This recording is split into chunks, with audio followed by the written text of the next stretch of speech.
Los conceptos de cirugía plástica mamaria han ido evolucionando. Ya no es solo cuestión de tamaño, también se habla de forma, de simetría y de respeto por la glándula mamaria. En tal sentido, la ciencia y la tecnología aportan nuevas técnicas quirúrgicas mínimamente invasivas y una de ellas es la técnica axilar endoscópica. De esto estaremos hablando con el doctor Michel Medina. Él es cirujano plástico, estético, reconstructivo, maxilofacial y de la mano. Bienvenidos a Hablemos de Salud con Megacentro Pinares.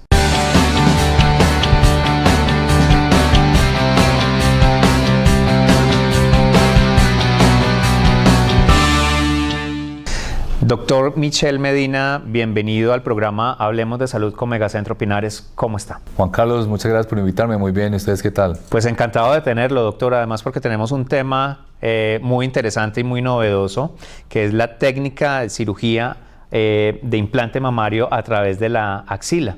Yo quisiera, doctor, que nos contara un poco, antes de comenzar con la técnica propiamente, ¿qué es la endoscopia? Bueno, Juan Carlos, sí, importante hacer un poquito de pausa en cada uno de los conceptos técnicos que involucran este tipo de técnica. La cirugía endoscópica como tal utiliza una tecnología relativamente nueva, que es el empleo o el uso de lentes de fibra óptica, que básicamente fueron introducidos en la cirugía en general en los años 90. Y los precursores realmente fueron un centro con el doctor Pitangui en Brasil, donde empezaron a hacer cirugía endoscópica de cara, que será otro tema. En el caso particular del uso del endoscopio, o sea, de esa alta tecnología de lentes con fibra óptica en cirugía de mama, en Estados Unidos ha venido desarrollándose rápidamente y con mucho énfasis esa técnica, dado que este tipo de tecnología permite ser mínimamente invasivo.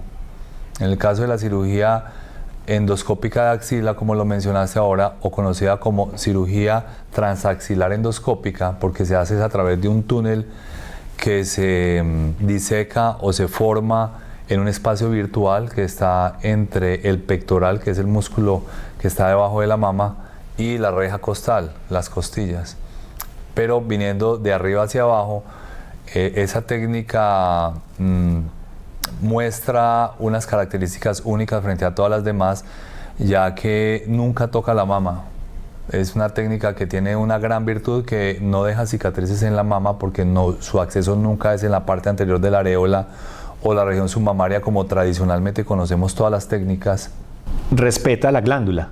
Respeta completamente la glándula mamaria, precisamente porque el acceso se hace por la puerta de atrás, si lo podemos comparar con la arquitectura. Entrando por la zona axilar, se ha descubierto que ese túnel de acceso que va pegado al pectoral mayor, que es un músculo, como mencionaba ahora, contiguo o anexo a la mama, permite que nos metamos detrás de ella, básicamente para alcanzar el propósito, que es aumentar su volumen y su proyección anterior.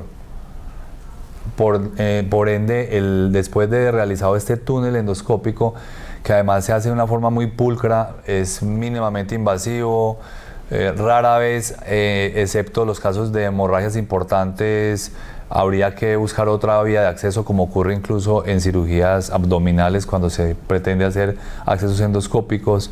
Tiene ese tipo de complicaciones, y en el caso de nosotros prácticamente inexistentes las complicaciones versus las otras vías que también hemos realizado. Cuéntenos, doctor, ¿por qué se escoge el área de la axila como lugar de implantación? El área de la axila se utiliza como vía de implantación. Como vía de implantación, porque la axila es la puerta de entrada al túnel. Y es una muy buena pregunta, Juan Carlos, porque se hace en pacientes muy bien seleccionados. Primero, uno de los prerequisitos es un paciente que no tenga alteraciones anatómicas de la mama, o sea, que sea aquella paciente, generalmente gente joven que no ha tenido hijos, aun cuando no, eso tampoco es excluyente con los pacientes que han tenido hijos, las mujeres, pero que tengan una anatomía preservada, en tanto en posición como en proyección, pero cuyos volúmenes de pronto rivalizan un poquito con los promedios estadísticos que nuestra sociedad apetece, en cuyo caso esa sería una de las importantes aclaraciones. Primero, el paciente tiene que tener una anatomía normal, y segundo, vamos a hacer solamente es un aumento. Con eso hacemos realce, aun cuando con los implantes que estamos usando hoy en día, y es un tema más adelante de la conversación, no solamente se hace una proyección antero-posterior, o sea, se va hacia adelante y aumenta, realza la silueta y el contorno corporal de la mujer, sino que también hace un poquito de migración superior, o sea, hace un poquito de pexia. Doctor, cuéntenos qué tipo de implantes se utilizan con esta técnica. Juan Carlos, con esta técnica, hagamos un poquito de revisión histórica. Se empezó a desarrollar una técnica de implantes inflables con solución salina, rellenados con solución salina, porque precisamente es un túnel de mínimo acceso que da mucha dificultad para ingresar implantes de ciertas características que vayan con algún relleno. En mi experiencia personal, yo me entrené en Estados Unidos en la técnica transaxilar endoscópica con implantes de solución salina, y estaban empezando a darse los primeros pasos para eventualmente intentar utilizar ya implantes rellenos, porque hasta hace unos 6 o 7 años estaba prohibido en Estados Unidos el uso de implantes rellenos, porque fue un tema relacionado con la molécula y las características de la molécula de silicona, que hace 30 o 35 años suscitaron demandas y problemas por migración de partículas, que incluso cerraron empresas grandes en Estados Unidos. La ley norteamericana solamente permitió el uso a través de la FDA, de la Federal Drug Administration, el uso de implantes inflables con solución salina. Entonces, ese es el más mundialmente conocido y promulgado por la escuela norteamericana. Pero en Sudamérica, como nunca tuvimos ese tipo de restricción, pues yo hace 18 años que estoy haciendo la técnica y que soy pionero en Sudamérica y en América Latina en esta técnica. Estamos realizándolo con implantes rellenos. Dentro de los implantes que tienen relleno hoy en día, los implantes tienen 2 características fundamentales, los que yo uso. No voy a hablar de marcas, pero sí voy a hablar puntualmente de las características. Deben ser implantes altamente maleables o dúctiles, que sean fácil su manipulación y su migración a través del túnel endoscópico para no causar daños colaterales en su ingreso, y que tengan una cápsula altamente resistente para que no haya ruptura. Y asimismo el contenido de una silicona que idealmente debe ser una silicona de alta cohesividad.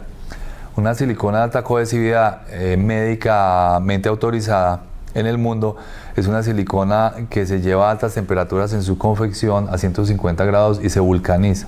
Al vulcanizarla, la molécula se hace más compacta. Se lo comparo como cuando estaba haciendo el engrudo, que viene de una solución acuosa y se va volviendo un gel y después llega a ser sólido. En esa vulcanización de la molécula de silicona se logra esa solidificación. Es casi más que un gel, se llama molécula de silicona de alta cohesividad. Serían 2 características fundamentales para el tipo de implantes que nosotros usamos, que da mucha seguridad. Doctor, cuéntenos cuáles son las ventajas de la técnica axilar endoscópica para implantes mamarios. Claro, Juan Carlos, importante aclarar que hay que hacer el parangón. Técnica por otras vías, que debe ser periareolar o submamaria, que es básicamente la que todo el mundo realiza, y la vía transaxilar.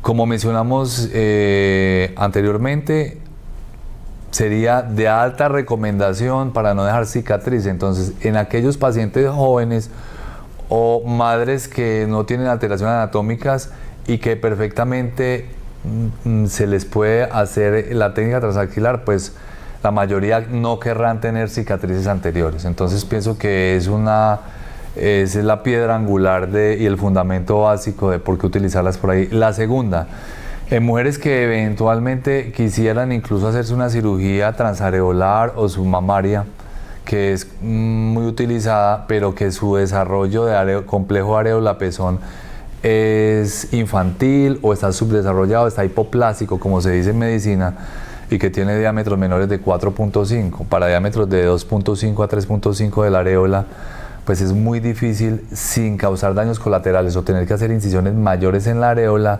poder introducir el implante por areola, en cuyo caso sería otro gran beneficio, la utilización de la vía transaxilar.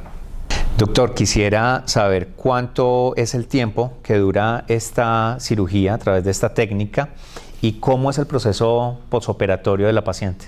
Claro, la cirugía tiene un promedio de 2 horas aproximadamente, dependiendo sobre todo de las características anatómicas del tórax de la paciente, porque hay en pacientes delgados la técnica es un poquito más hábil, porque las disecciones endoscópicas con menos carga tisular alrededor permite que los túneles se hagan con más facilidad, pero en promedio son 2 horas y se realiza con anestesia general.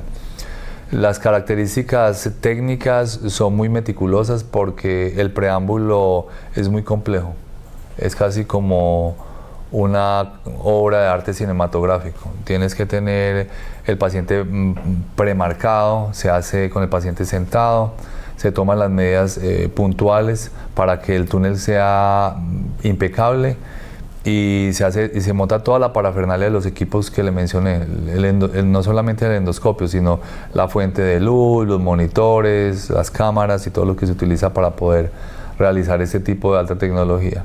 Y se realiza con anestesia general. El posoperatorio del paciente es un posoperatorio que está muy ligado en su recuperación a la duración de la cirugía, como en todas las cirugías. Entre más tiempo quirúrgico, más periodo posoperatorio de recuperación. Y también con las características del implante y el tamaño. En general, yo trato de hacer entrar en razón, y sobre todo en nuestra sociedad que tiene ciertos arquetipos de belleza que han ido cambiando incluso por las condiciones socioculturales y sociopolíticas del país, en el volumen. Y el volumen la belleza realmente es proporción y no desproporción.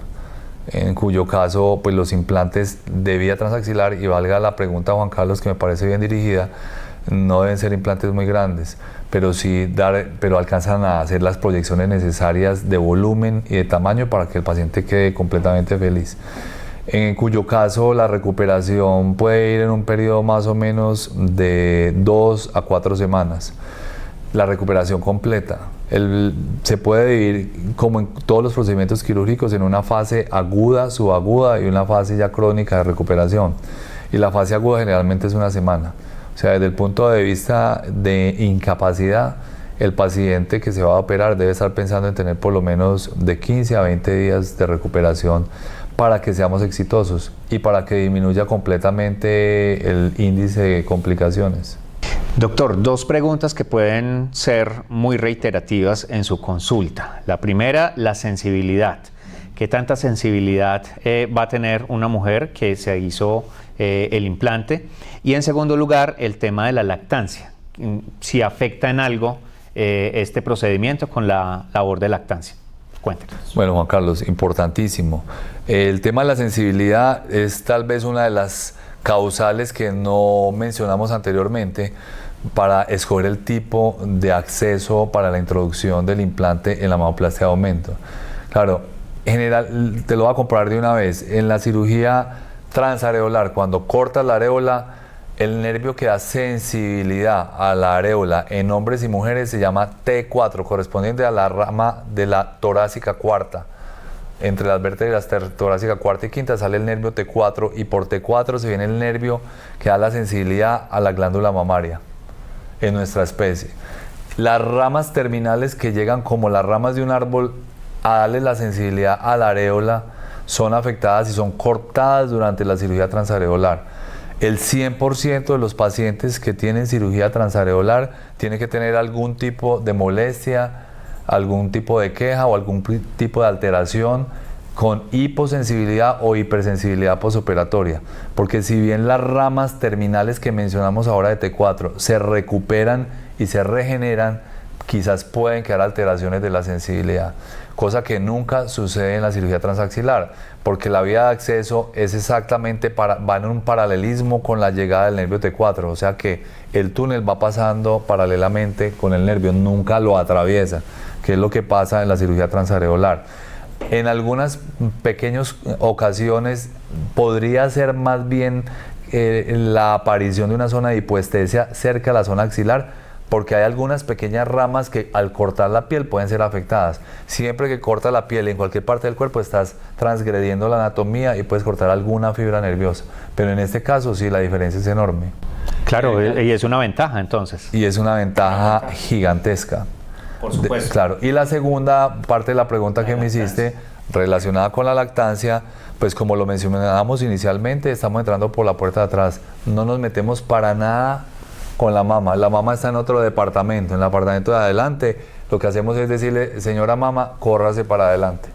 Nosotros vamos a ocupar este espacio, usted va a quedar intacta, pero va a quedar más salida.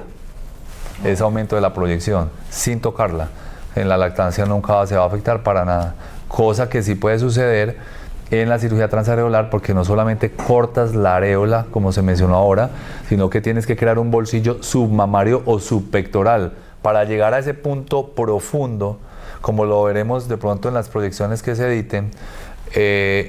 Tenemos que cortar la glándula mamaria y puede llegar a ocasionar zonas de no producción de leche durante la lactación, o lagos lácteos o lagos de leche, porque algunos canalículos de drenaje de la glándula mamaria han sido alterados por el corte y por la cicatrización, que sería una complicación que en algunos casos de cirugía transareolar se puede presentar y que es una complicación quirúrgica que hay que atenderla rápidamente.